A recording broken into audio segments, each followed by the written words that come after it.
नमस्कार, बुलेटिन में आपका स्वागत है। आपके साथ मैं दीपेश परगले। चलिए खबरों की शुरुआत करते हैं। विंध्य महोत्सव से पहले विंध्य प्रदेश बनाने की मांग एक बार फिर से उठने लगी है।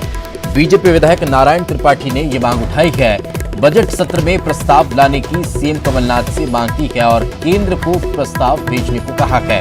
साथ ही उन्होंने कहा कि विंध्य प्रदेश बनाने के लिए भोपाल से विंध्य आंदोलन किया जाएगा। साथ ही सभी दलों के नेताओं से संवाद करने की बात कही गई है। उन्होंने कहा कि साथ नहीं देने वालों का बहिष्कार करें।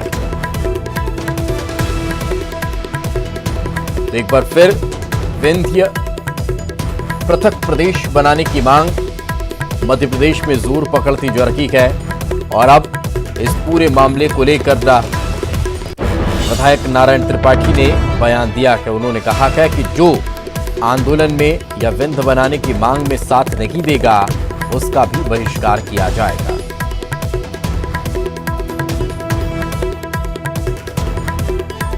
तो बीजेपी से विधायक है नारायण त्रिपाठी, जिन्होंने एक बार फिर विंध्य को अलग प्रदेश बनाने की मांग की है और लगातार विंध्य को प्रदेश बनाने की मांग जोर पकड़ती जा रही है। विंध्य प्रदेश का विलय मध्य प्रदेश में हुआ, जिससे मध्य प्रदेश का विकास हुआ और विंध्य के लोगों की एक कल्पना थी कि हमारे विंध्य क्षेत्र का भी विकास होगा, परंतु आज तक विंध्य क्षेत्र का कोई विकास नहीं हुआ। चाहे स्वास्थ्य की दृष्टि से देखा जाए, चाहे एजुकेशन की दृष्टि से विंध्य प्रदेश आज सक्षम है। वहाँ आप चले जाएँ उमरिया, शहडोल, वहाँ चले जाए सिंगरौली, सतना, रीवा, मैहर, तमाम सीमेंट प्लांट, कोयला का वहाँ प्रोडक्शन आदि तमाम चीज़ों को लेकर विंध्य क्षेत्र सक्षम है कि उसको प्रदेश बनाया जाए, जिससे वहाँ का विकास हो सके। इसके लिए हमें जितना बड़ा जन आंदोलन खड़ा करना पड़ेगा उस आंदोलन को हम खड़ा करेंगे और एक एक आदमी को इस मुद्दे को विंध्य प्रदेश के गठन पर भावनाओं के साथ जोड़ने का काम करेंगे। आज विंध्य क्षेत्र का एक एक आदमी विंध्य प्रदेश के गठन को चाहता है। हम सभी जनप्रतिनिधियों से भी आग्रह करेंगे कि इस मुद्दे पर एक साथ होकर दलगत राजनीति से ऊपर उठकर विंध्य प्रदेश को बनाने में अपनी भूमिका का निर्वहन करें। माननीय मुख्यमंत्री जी से भी हमारा आग्रह है।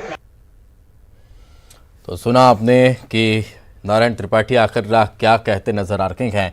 हमारे सहयोगी अनुराग श्रीवास्तव हमारे साथ जुड़ चुके हैं, उन्हीं से बातचीत करते हैं। अनुराग, जब से मध्य प्रदेश का गठन हुआ तभी से विंध्य को पृथक प्रदेश बनाने की मांग मध्य प्रदेश में जोर पकड़ती रही है, लेकिन इस समय एकाएक नारायण त्रिपाठी का विंध्य क्षेत्र को लेकर आंदोलन खड़ा करने का बयान आखिर किस ओर इशारा करता है?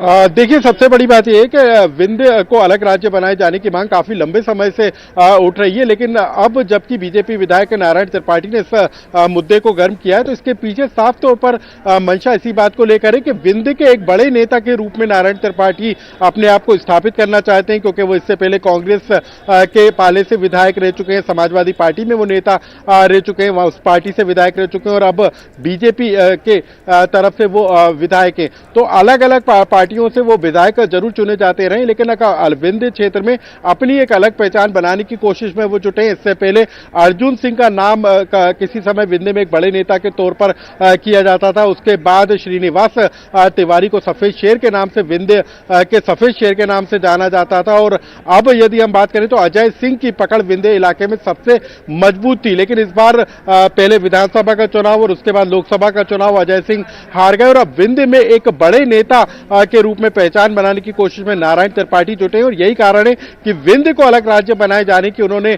मांग उठाई और इसी मांग को लेकर उन्होंने सीएम कमलनाथ से लेकर पीएम मोदी तक का पत्र लिखा है। लेकिन अब वो विंध्य की जनता से जोड़कर एक बड़ा मुद्दा बनाने की कोशिश में जुटे हैं, क्योंकि उन्होंने इस बात के भी संकेत दिए कि यदि कोई विंध्य को अलग राज्य बनाए जाने का विरोध करता है या समर्थन नहीं करता है तो उसका बहिष्कार किया जाएगा। यानी कि मतलब साफ है कि अब नारायण त्रिपाठी विंध्य में अपने आप को एक बड़े नेता के तौर पर और विंध्य के एक बड़ा चेहरा के तौर पर अपने को स्थापित करना चाहते हैं और यही कारण है कि अब वो विंध्य को अलग राज्य बनाने की मांग पर अड़े हुए हैं। लेकिन अनुराग, एक सवाल यहां पर यह खड़ा होता है, अपने बयान के दौरान उन्होंने कहा कि जिस तरह का विकास होना चाहिए था वो विंध्य क्षेत्र में आज तक नहीं हो पाया, तो उन्होंने तो बीजेपी के 15 साल पर सवाल खड़े कर दिए, अपने विधायक रहते हुए अपने कार्यकाल पर सवाल खड़े कर लिए।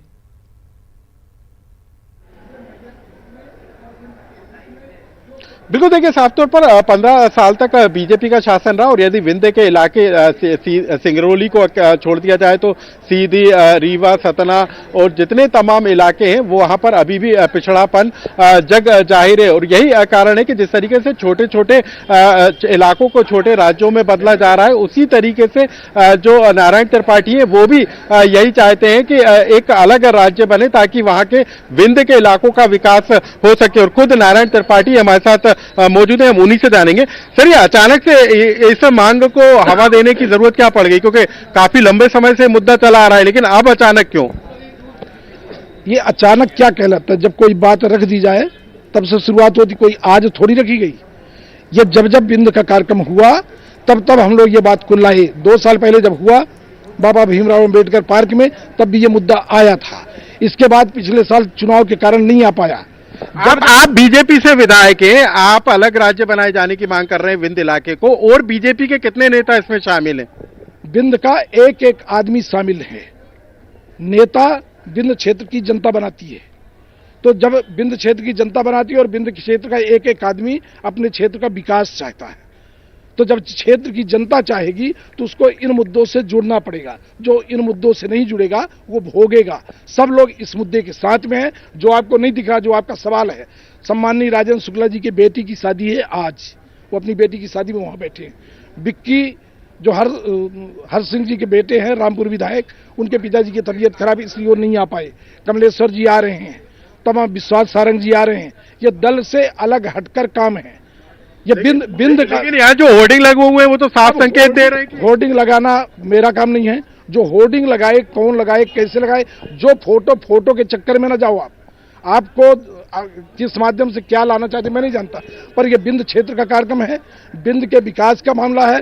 बिंद की उपेक्षा हुई है, इसके लिए बिंद के मामले को लेकर एक एक आदमी इस बात से जुड़ा है कि बिंद प्रदेश बनना चाहिए। ठीक है, इसके लिए क्या क्या क्या क्या क्या आगे की क्या रणनीति है, किस तरीके से? अभी आज यहाँ हम लोग बैठ के तय करेंगे कि यह कार्यक्रम 2 माह के अंदर कब से शुरुआत कर रहे हैं, और इस भोपाल से लेकर बिंद के एक एक गांव तक जागरण अभियान चलाकर इस बिंद प्रदेश को बनाने के लिए जो भी करना पड़ेगा वो करना। प्रदेश की कांग्रेस सरकार यदि इसको समर्थन नहीं देती है, कदम नहीं उठाती है, तो क्या उसके खिलाफ भी?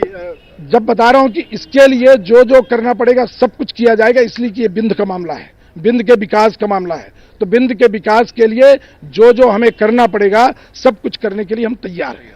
तो नारायण त्रिपाठी हैं जिनका कहना है कि अब विंध्य को अलग राज्य बनाए जाने को लेकर जो शुरुआत की गई है उसको वो आगे भी मुहिम तक अपनी जारी रखेंगे, तब तक जब तक कि विंध्य को अलग राज्य नहीं घोषित किया जाता है।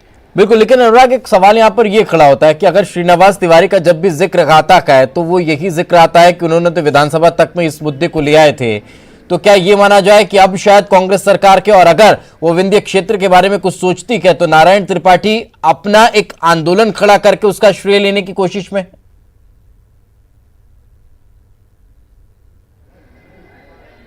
बिल्कुल देखिए, साफ तौर पर नारायण त्रिपाठी यहां से जरूर चले गए, लेकिन जिस तरीके से संकेत उन्होंने दिए और जिस तरीके की भाषा का वो इस्तेमाल कर रहे हैं उसके जरिए साफ तौर पर यह जाहिर होता है कि विंध्य को अलग राज्य बनाए जाने की जो उन्होंने मुहिम शुरू की और इसको अब विंध्य में एक व्यापक रूप वो देने की कोशिश में जुटे ताकि इसको एक स्थानीय जन आंदोलन बनाया जाए और इस जन आंदोलन के जरिए वो अपने आप को भी विंध्य का एक बड़ा चेहरा स्थापित करने की कोशिश में जुटे हुए हैं। हालांकि वो इस बात का भी दावा कर रहे हैं कि बीजेपी के जनप्रतिनिधियों या कांग्रेस के जनप्रतिनिधियों वो भी उनके इस अभियान और इस मांग का समर्थन करते हैं। कुछ ही देर के बाद कार्यक्रम जो विंध्य महोत्सव आयोजित हो रहा है उसमें कमलेश्वर पटेल जो कि सीधी से आते हैं और कमलनाथ सरकार में मंत्री भी हैं, वो भी इस कार्यक्रम में शामिल होंगे। तो कोशिश शायद इसी बात को लेकर है कि अपने को विंध्य का एक बड़ा चेहरे के तौर में नारायण त्रिपाठी स्थापित करना चाहते हैं और एक जन आंदोलन के जरिए विंध्य को अलग राज्य बनाए जाने की अब उन्होंने मुहिम तेज कर दी है। बिल्कुल, लेकिन अनुराग, यहां पर एक सवाल यह भी खड़ा होता है कि अगर नारायण त्रिपाठी इस आंदोलन की अगुवाई कर रखे हैं तो क्या विंध्य क्षेत्र के कई दिग्गज नेता, वो चाहे बीजेपी के हों या कांग्रेस के हों, वो नारायण त्रिपाठी के बैनर तले विंध्य की मांग करने के लिए बैठ पाएंगे? कहीं ईगो क्लैश तो नहीं होगा?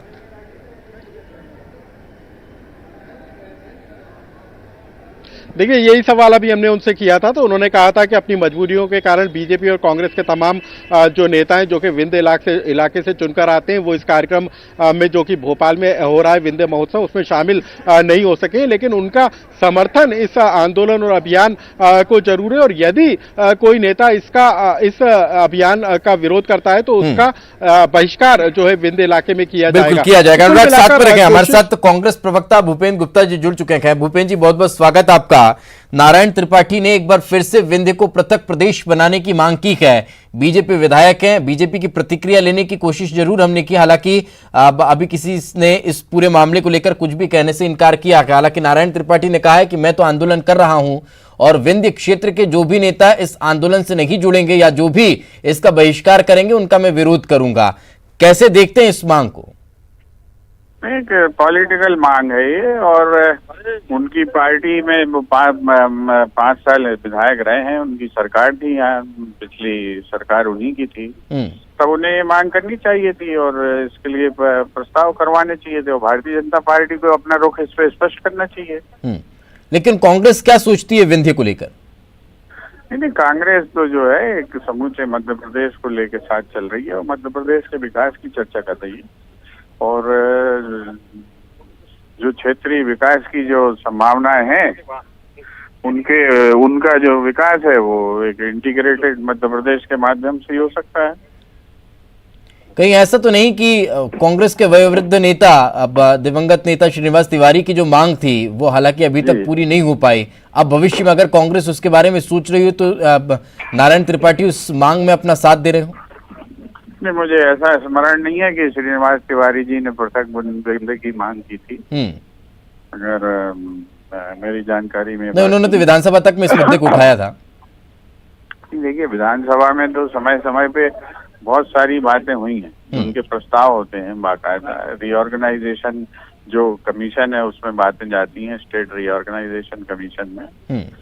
वो सब चीजें जब गंभीर होती हैं चीजें तो बहुत आगे तक जाती हैं। नहीं, कई बार भूपेंद्र जी, कई बार कांग्रेस की तरफ से भी जो विंध्य के बड़े नेता हैं उन्होंने भी मांग की है। अब अगर नारायण त्रिपाठी भी ये मांग कर रहे हैं तो क्या ऐसा तो नहीं कि कहीं कोई सुगबुगाहट हो, किसी बारे में सोचा जा रहा हो, इस वजह से आंदोलन खड़ा किया जा रहा है? अब ये तो त्रिपाठी जी बता सकते हैं। हम तो जो है आज की तारीख में कांग्रेस जो है उसको संपूर्ण मध्य प्रदेश का दायित्व तो मिला है और पूरे मध्य प्रदेश के विकास के लिए कटिबद्ध है हम। चलिए, बिल्कुल, बहुत बहुत शुक्रिया हमारे साथ चर्चा में जुड़ने के लिए। तो कांग्रेस प्रवक्ता भूपेंद्र गुप्ता जी हमारे साथ जुड़े हुए थे। हालांकि उन्होंने इस पूरी मांग को पॉलिटिकल मांग करार दिया है। उन्होंने कहा है कि ये राजनीतिक मांग है, इससे कुछ होना जो नहीं है, वो आंदोलन कर रखेंगे, वो अपने स्तर पर कर रखेंगे। लेकिन नारायण त्रिपाठी ने साफ शब्दों में कह दिया कि उनकी मांग और आंदोलन चलता रहेगा, लेकिन अगर किसी ने उसमें सहयोग नहीं किया, जो विंध्य के बड़े चेहरे हैं, अगर उनका सहयोग नहीं मिला या फिर उन्होंने इसका बहिष्कार किया तो फिर उनका विरोध करने के लिए भी नारायण त्रिपाठी तैयार हैं। अब देखना यही होगा कि नारायण त्रिपाठी अगर विंध्य क्षेत्र को एकजुट करने के लिए एक सर्वमान्य चेहरे के रूप में आगे आना चाह रहे हैं तो फिर उनके साथ कौन से बड़े नेता जुड़ते भी हैं या फिर नहीं जुड़ते हैं। सवाल ये भी उठता है कि कहीं यहां पर भी ईगो आड़े तो नहीं आ जाएगा, वो आने वाला वक्त बताएगा। हालांकि बीजेपी से भी इस पूरे मामले को लेकर प्रतिक्रिया लेने की कोशिश की गई, लेकिन बीजेपी की तरफ से कोई भी कुछ भी कहने के लिए तैयार नहीं गए। केवल और केवल नारायण त्रिपाठी ने ही अपना बयान दिया है और हमारे साथ चर्चा भी की है। एक छोटे से ब्रेक के लिए रुकेंगे, ब्रेक के बाद जल्द हाजिर होंगे। ब्रेक के बाद आपका स्वागत है और चलिए अब बात करते हैं डीजीपी के दावेदार मैथिली शरण गुप्ता के दर्द की। दरअसल मैथिली शरण गुप्ता ने सोशल मीडिया पर पोस्ट किया है। गुप्ता की पोस्ट अब वायरल हो रही है। मैं खुद को पीड़ित के तौर पर पेश नहीं करना चाहता हूं, सरकार को मुझ पर भरोसा होना चाहिए। मैं राज्य में पुलिस व्यवस्था को बदलने की क्षमता रखता हूं। अगर सरकार इसे समझने में असफल हो रही है तो मैं खुद को पीड़ित पक्ष की तरह पेश नहीं करना चाहता।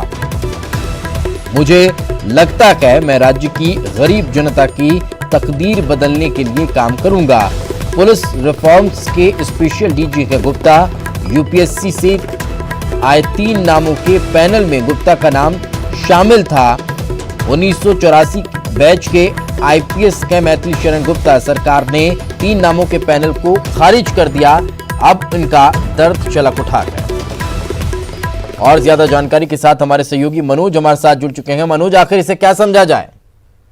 जी बिल्कुल, जिस तरीके से नई डीजीपी को लेके खींचतान चल रही है, उसमें जरूर मौजूदा डीजीपी बीके सिंह ने कल सीएम से मुलाकात की थी और ये बताया जा रहा है कि जो तमाम मुद्दों को लेकर, तमाम मामलों को लेकर सरकार बीके सिंह से नाराज चल रही है और यही कारण था कि जो 3 नामों का पैनल था यूपीपीएससी ने जो भेजा था सरकार को, उसको खारिज करने का काम सरकार की तरफ से किया गया और नए नाम का पैनल भेजा जा रहा है। सूत्र ये भी बता रहे हैं कि राजेंद्र कुमार को जो है डीजीपी बनाना चाहती है सरकार, लेकिन कई पैच अभी भी है, ये लंबी प्रक्रिया है। अभी ऐसा कोई बड़ा फेरबदल की जानकारी निकल कर नहीं आ रही सरकार की तरफ से।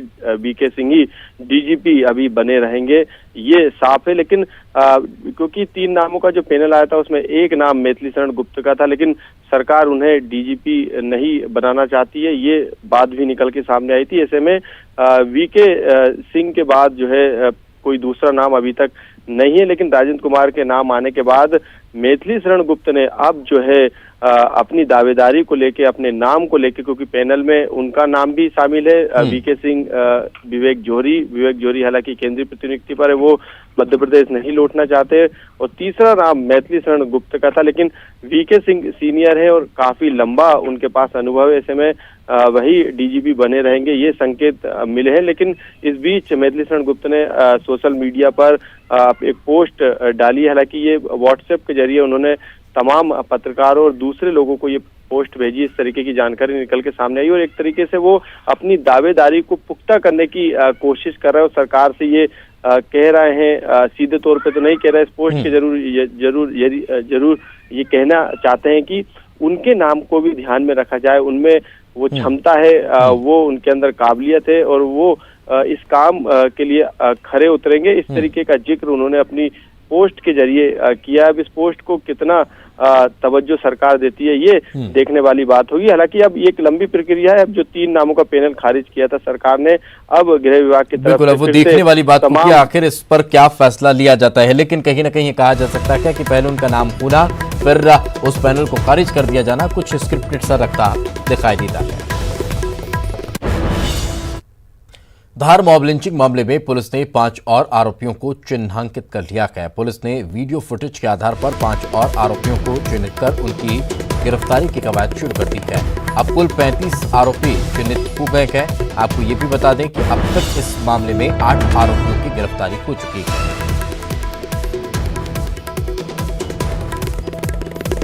तो लगातार त्वरित गति से इस पूरे मामले में कार्रवाई चल रही है, काम हो रहा है। यही वजह है कि पूरे मामले में अब 5 और आरोपी चिन्हित हुए हैं। वीडियो के आधार पर ये चिन्हित किए गए हैं। वीडियो से फोटो इनके निकाले गए और उसके आधार पर इन्हें चिन्हित किया गया और इनकी फोटो जारी की गई। अब इन्हें गिरफ्तार किया जाएगा, इस तरह की कार्रवाई की जा रही है।